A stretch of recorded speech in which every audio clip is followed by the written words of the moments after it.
Hey guys, so I wanted to share with you some information about the flags of the Texas Revolution and the Republic of Texas. If you remember, before spring break, we had finished talking about the Texas Revolution, and the revolution was over after the Battle of San Jacinto. Remember, that is where Sam Houston and the Texas Army defeated the Mexican Army in 18 minutes. After that, happened, they captured Santa Anna and they took him to Velasco, where he signed a treaty. So since we're not together, I am going to tell you a little bit more about some of the other things that I wanted to tell you in class. These are not things that are on the list of things you have to know about Texas. One of them is, but the rest of them are just extra, so I'm just going to show you. So when we talk about the flags from the Texas Revolution, there's so many things that we're not certain about. All of my information comes from the Handbook of Texas Online, but even they are not experts in this. Everything from history, remember, has to come from things that are written down. So some of these things are kind of iffy, and I'll show you those when we get there. So we already know about the Flag of Gonzales. This was the one that was made by Green DeWitt's wife out of their daughter's wedding dress. We already know about that one. If your parents are interested, you tell them the story because you already know. This is a flag that flew at Goliad and Velasco. We're just not sure who made it. There are two different versions of this flag that were made by two different people and recorded in their journal. Both of those flags are said to have flown at Goliad and Velasco. We just don't know. Remember, Goliad is where James Fannin was, and Velasco is where the treaty was signed. But we are not sure about all the details about this flag, but we're pretty sure one like this existed during the Texas Revolution. This is a flag made by the people of San Felipe, and we are pretty sure that this is what this flag looked like because it was described so well in different journals and accounts. We are pretty sure that it was at the Battle of San Jacinto, but not completely sure because some of the descriptions of the Battle of San Jacinto don't exactly match the ones that were given in the city of San Felipe, but this one was also a flag that was mentioned during the Texas Revolution during all of the accounts. Kind of a cool flag. This is one of the many flags that there are descriptions of being at the Alamo. Pretty much, I would say there are 4 or 5 different flags that people wrote about being flown at the Alamo. But what's really weird is they only record one flag. Nobody writes down all 5. So we're not really sure if people were just really bad at describing or what went on with all the flags of the Alamo. But you'll see this flag probably the most in like movies and books about the Alamo. You'll see this one the most. This flag was probably designed to show that a lot of the people at the Alamo wanted to stay a part of Mexico. They just wanted to get rid of Santa Anna. They wanted to go back to the Constitution of 1824 and not have him just bossing them around all the time. Another flag that we are pretty certain was at the Alamo was this one. This flag is from a group of men who came from Louisiana to help Texas. A lot of people from different states in the United States came to help Texas during this time. For example, you might remember that James Bonham came to Texas to help with a group of men. But remember, James Bonham also knew people living in Texas, like William Travis. So a lot of these people that came were just regular, ordinary people who packed up and went, I got to go help my friends and family in Texas. And the New Orleans Grays is a group of those people. They came from New Orleans to help in Texas during the Revolution. And this is the flag they brought with them. Now, that flag is still in Mexico. We don't have it because, remember, Mexico won the Battle of the Alamo. So they took this flag with them, and that's where it is now. It's in a museum in Mexico.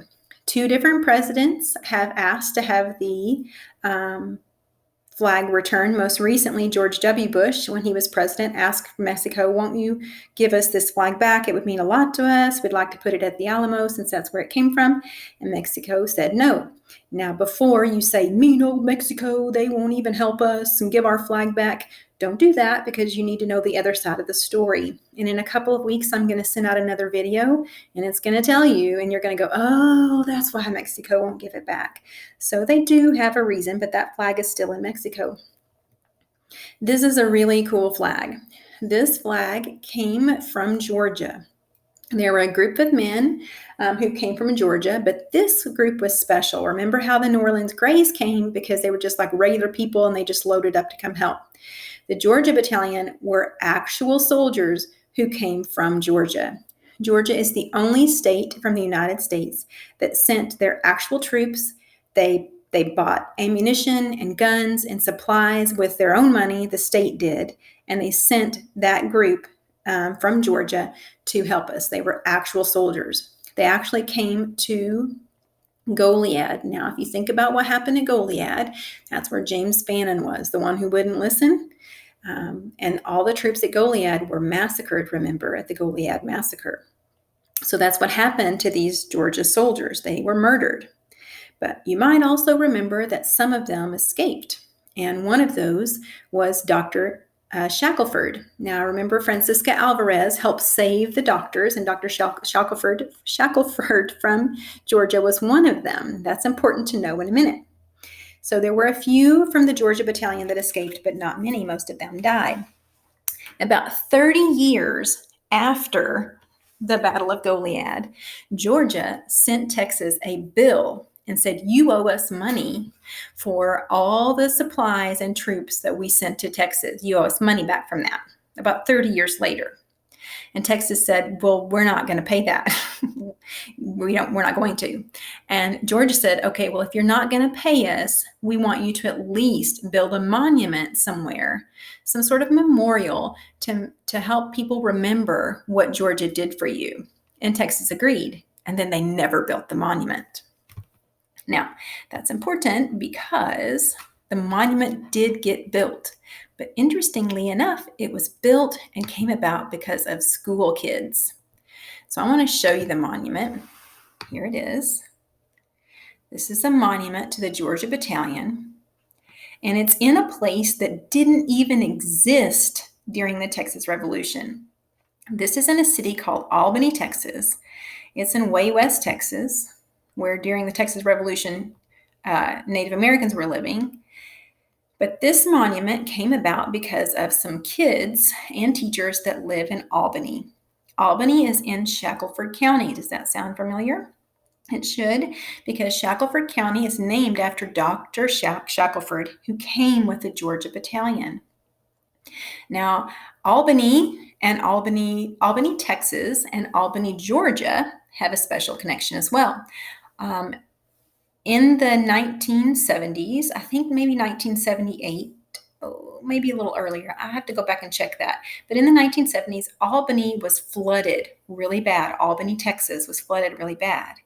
And Albany, Georgia sent money to help them. Then years later, when Albany, Georgia was flooded, the school kids of Albany, Texas collected 28,000 pennies worth of money to send to Albany, Georgia to help. And so they kind of developed this friendship over the years of just kind of Albany, Texas and Albany, Georgia taking care of each other. And then they also had the Georgia Battalion connection with Dr. Shackelford. So in 1976, I believe, the town of Albany, Texas finally made good on what Georgia wanted to be done and sort of paid the debt and built the memorial to the Georgia Battalion. And it's there in Albany, Texas. And one day maybe I'll get to go see it. Maybe you will too. All right, let's go back to our flags. All right, another flag of the Texas Revolution is the Flag of San Jacinto. This is the only remaining flag from the Revolution owned by Texas. So this flag is the only one we have left from the Revolution. All the other flags that I showed you are destroyed or gone, or they got old, or people lost them, except for the one that Mexico has. Remember, Mexico has this flag from the New Orleans Grays. But the one that we have left was flown at the Battle of San Jacinto, and it came to Texas with Sidney Sherman, who came with a group of men to help from Kentucky. So I want to show you this flag, the Flag of San Jacinto. So this flag is actually, this flag is actually located in the House of Representatives in Austin. So this room is in the capital of Texas. It's like a really beautiful room. And at the front of it here is the flag from San Jacinto. Let's see if I can zoom in a little bit. There it is. That's the flag that's from San Jacinto, the only flag left from the Texas Revolution. And it sits right there between two of our most famous governors, Governor Hogg, remember him in the pecan tree, and Governor Sam Houston, who is later the governor of our state. So that is the only flag we have left from the Texas Revolution. Just a few more flags. So this next one, this just shows the shape of the Republic of Texas. So when we became our own country, that is what we look like. And you can see that's not what we look like now. But in some upcoming videos, I'll show you why our shape changed. But that's what we looked like when we were our own country. We were our own country for about 9 years. There's some controversy over our flags. Some people will tell you that this is the very first flag we came up with, and maybe that's true. This flag, we think, we're not sure, because we are just dealing with journal entries and things that people wrote down. A lot of people think that this was the flag they came up with at Washington on the Brazos. Remember, the men signed the Declaration of Independence to break up with Mexico, and then they just ran away, right? And they didn't have time to make a lot of decisions, and a lot of them didn't write down very much either. But we think that Lorenzo de Zavala came up with the first flag of Texas, or a lot of people think that. There's some evidence against that, but we think that this was one of the first flags of the Republic of Texas. And I'm actually going to send you a link where you can read a little bit more about Lorenzo de Zavala, because he's a really cool guy to know about. Our second flag, and this is really our first official flag. So the first flag, if it was really the first flag, this one was just kind of done in a hurry. And it was sort of like, here's our flag in the meantime until we can get something else. This was our first real flag that people like voted on and agreed on and actually took some time to think about. This is our second flag, but our first real one. We made this on December 1836. The first president of Texas made that our first official flag. Then just 3 years later or so, we decided we didn't really like that one. We're going to use this flag instead. And if you want to know who designed it, good luck. There are so many different theories about that. We don't actually know where they came up with the design for this, but we know for sure that it had something to do with our Lone Star flag on our first couple of flags that we had ideas for. They kept that Lone Star flag. And then there are lots of different accounts that you can look at about where maybe the idea for that flag came from, but we'll never really know because people didn't write enough stuff down. So there are some different facts about the flags from the Revolution and the Republic of Texas. Tomorrow I'm going to be sending out a video about the presidents of the Republic of Texas, because they're also really cool to learn about. When you finish watching this video, if you want to leave a comment in Google Classroom and tell me which flag is your favorite, I would love to hear about it, and hope you guys are staying safe and well. Talk to you soon.